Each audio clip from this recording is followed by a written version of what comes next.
যুৱ মঞ্চৰ লখিমপুৰ জিলা সমিতিয়ে ইতিমধ্যে কৰিশ্মা নাথৰ ওপৰত আমি এজাহাৰ দিছোঁ আৰু অসমৰ বিভিন্ন প্ৰান্তত কৰিশ্মা নাথৰ বিৰুদ্ধে আমি অসমীয়া যুৱ মঞ্চই এজাহাৰ দিবলৈ বাধ্য হৈছোঁ। কাৰণ কৰিশ্মা নাথে পূৰ্বেও বহুত বিতৰ্কৰ সোমাই গোটেই অসমখন লজ্জাজনক অৱস্থা কৰি দিছিলে।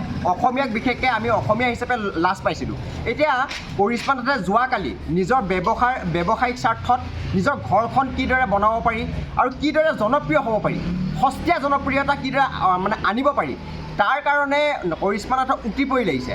আমি যোৱাকালি দেখিছোঁ আমাৰ সকলো প্ৰত্যেকজন অসমীয়াৰ আৱেগৰ লগত আচলতে কৰিশ্মা নাথে খেলিবলৈ আৰম্ভ কৰিছে। এতিয়া ৰাভা সংগীত সম্পূৰ্ণ বিকৃতিকৰণ কৰি পেলালে কৰিশ্মা নাথে। যোৱাকালি যিটো ৰাভা সংগীত গাইছে সেই তাইক আচলতে যিখন সমাজে মাতিছিল, কৰিশ্মা নাথক যিখন সমাজলৈ মাতিছিল সেই সমাজক কৈছোঁ আচলতে এনেকুৱা কিছুমান পাগলক মাতি আনি নাগাৰা নাম বুলি অকল কেৱল মাত্ৰ ৰাভা সংগীত বুলিয়ে নহয়, সম্পূৰ্ণ নাগাৰা নামো তেওঁ বিকৃতিকৰণ কৰি পেলালে।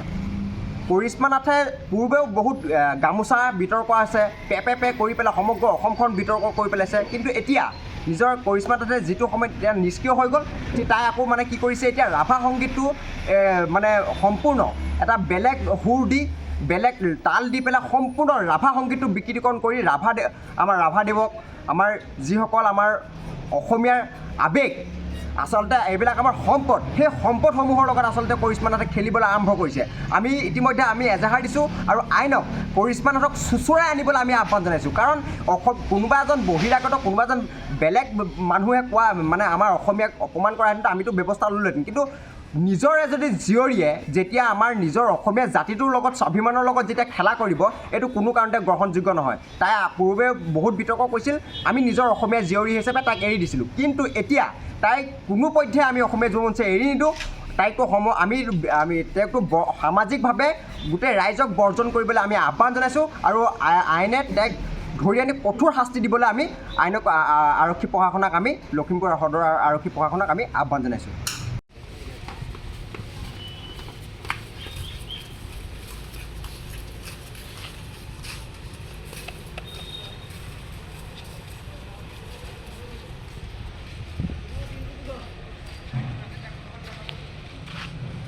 যুৱ মঞ্চৰ লখিমপুৰ জিলা সমিতিয়ে ইতিমধ্যে কৰিশ্মা নাথৰ ওপৰত আমি এজাহাৰ দিছোঁ আৰু অসমৰ বিভিন্ন প্ৰান্তত কৰিশ্মা নাথৰ বিৰুদ্ধে আমি অসমীয়া যুৱ মঞ্চই এজাহাৰ দিবলৈ বাধ্য হৈছোঁ। কাৰণ কৰিশ্মা নাথে পূৰ্বেও বহুত বিতৰ্কৰ সোমাই গোটেই অসমখন লজ্জাজনক অৱস্থা কৰি দিছিলে। অসমীয়াক বিশেষকৈ আমি অসমীয়া হিচাপে লাজ পাইছিলোঁ। এতিয়া কৰিশ্মা নাথে যোৱাকালি নিজৰ ব্যৱসায়িক স্বাৰ্থত নিজৰ ঘৰখন কিদৰে বনাব পাৰি আৰু কিদৰে জনপ্ৰিয় হ'ব পাৰি, সস্তীয়া জনপ্ৰিয়তা কিদৰে আনিব পাৰি, তাৰ কাৰণে কৰিশ্মা নাথক উটি পৰি লাগিছে। আমি যোৱাকালি দেখিছোঁ আমাৰ সকলো প্ৰত্যেকজন অসমীয়াৰ আৱেগৰ লগত আচলতে কৰিশ্মা নাথে খেলিবলৈ আৰম্ভ কৰিছে। এতিয়া ৰাভা সংগীত সম্পূৰ্ণ বিকৃতিকৰণ কৰি পেলালে কৰিশ্মা নাথে। যোৱাকালি যিটো ৰাভা সংগীত গাইছে সেই তাইক আচলতে যিখন সমাজে মাতিছিল, কৰিশ্মা নাথক যিখন সমাজলৈ মাতিছিল সেই সমাজক কৈছোঁ আচলতে এনেকুৱা কিছুমান পাগলক মাতি আনি নাগাৰা নাম বুলি অকল কেৱল মাত্ৰ ৰাভা সংগীত বুলিয়ে নহয়, সম্পূৰ্ণ নাগাৰা নামো তেওঁ বিকৃতিকৰণ কৰি পেলালে।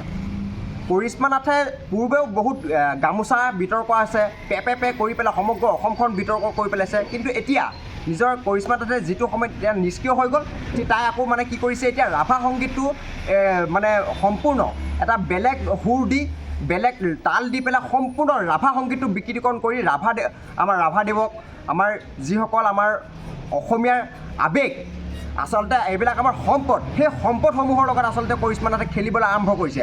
আমি ইতিমধ্যে এজাহাৰ দিছোঁ আৰু আইনক কৰিশ্মা নাথক চোঁচৰাই আনিবলৈ আমি আহ্বান জনাইছোঁ। কাৰণ কোনোবা এজন বহিৰাগত, কোনোবা এজন বেলেগ মানুহে কোৱা আমাৰ অসমীয়াক অপমান কৰাহেঁতেন আমিতো ব্যৱস্থা ল'লোহেঁতেন। কিন্তু নিজৰ এজনী জীয়ৰীয়ে যেতিয়া আমাৰ নিজৰ অসমীয়া জাতিটোৰ লগত স্বাভিমানৰ লগত যেতিয়া খেলা কৰিব, এইটো কোনো কাৰণতে গ্ৰহণযোগ্য নহয়। তাই পূৰ্বে বহুত বিতৰ্ক কৰিছিল, আমি নিজৰ অসমীয়া জীয়ৰী হিচাপে তাইক এৰি দিছিলোঁ। কিন্তু এতিয়া তাইক কোনোপধ্যে আমি অসমীয়া যুৱ মঞ্চে এৰি নিদিওঁ। তাইকতো আমি তেওঁকতো সামাজিকভাৱে গোটেই ৰাইজক বৰ্জন কৰিবলৈ আমি আহ্বান জনাইছোঁ আৰু আইনে তাইক ধৰি আনি কঠোৰ শাস্তি দিবলৈ আমি আৰক্ষী প্ৰশাসনক, আমি লখিমপুৰ সদৰ আৰক্ষী প্ৰশাসনক আমি আহ্বান জনাইছোঁ।